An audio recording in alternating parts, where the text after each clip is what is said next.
दूसरे जीवों से ऐसे ही बेहतर नहीं बन गया मनुष्य। मनुष्य क्या है? यह प्रश्न जितना अजीब है उतना ही उत्सुकता पैदा करने वाला भी है।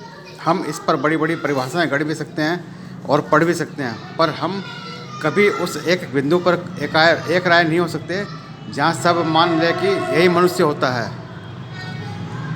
शारीरिक संरचना से समझाया जा सकता है कि 2 हाथ, 2 पैर, 2 आंखें, 1 नाक और 2 कानों के साथ सीधा चलता जीव ही मनुष्य है। पर जब बात आध्यात्मिक चेतना की आती है तब मनुष्य में भी मनुष्य खोजना मुश्किल हो जाता है।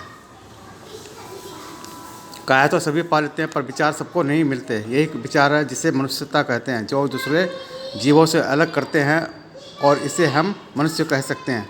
आखिर मनुष्यता क्या है? यह एक ऐसी समझ है जो प्रकृति की दी हुई खूबियों को समझती है, उससे महसूस करती है, दूसरे जीवों के तरीक़ों पर गौर करती है, उनके भोजन से अपने लिए भोजन चुनती है, फिर उसे अपनी समझ में मिलाकर बेहतरीन व्यंजन तैयार करती है, यानी उपलब्ध संसाधनों से अपने लिए सर्वश्रेष्ठ की रचना का प्रयत्न करता जीव मनुष्य है। और उसकी यह चेतना मनुष्यता।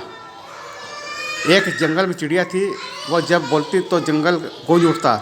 चिड़िया तो और भी थी, बोलती थी, पर जब मनुष्य ने उस चिड़िया को सुना और दूसरी चिड़ियों की चहचहाहट सुनी, तब उसने इस चिड़िया की आवाज़ से दूसरों से अंतर पाया। यह अंतर पकड़ पाना मनुष्यता नहीं थी।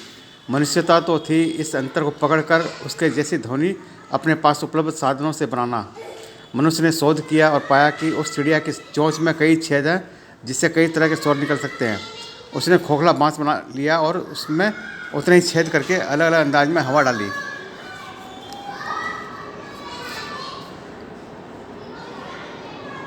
एक समय आया जब उतने ही सुर इस बांस के टुकड़े से निकलने लगे। तब दुनिया ने बांसुरी देखी।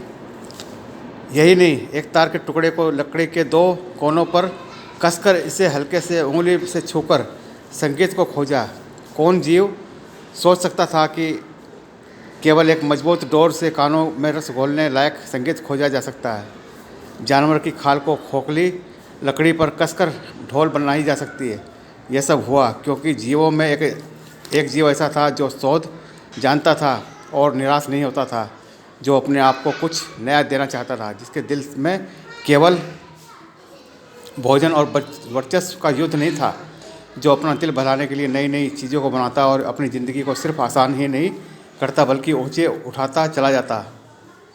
उसमें आनंद भरता, उसमें उल्लास और उमंग के लिए बड़े ऊंचे स्वप्न देखता।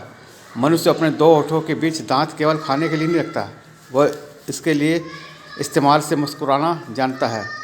अक्सर हम मनुष्यता को समझाने में चूक जाते हैं। हमें लगता है कि मनुष्यता कुछ और होती होगी, जबकि अपने समाज के लिए, अपने घर के लिए, अपने आप के लिए केवल भोजन ही नहीं बल्कि उल्लास के साथ जीवन आसान करना हमें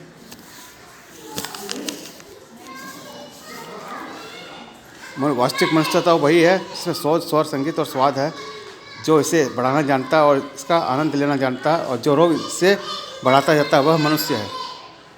अक्सर हम मनुष्यता को समझते में चूक जाते हैं। हमें लगता है कि मनुष्यता कुछ और होगी, जबकि अपने समाज के लिए, अपने घर के लिए, अपने आप के लिए केवल भोजन ही नहीं बल्कि उल्लास के साथ जीवन आसान करना हमें मनुष्यता बनाता है। वास्तविक मनुष्य तो वही है जिसमें शोध, स्वर, संगीत और स्वाद है, जो इसे बढ़ाना जानता है, जो इसका आनंद लेना जानता है, और जो इसे बढ़ाता ही जाता है, वही मनुष्य है असली में।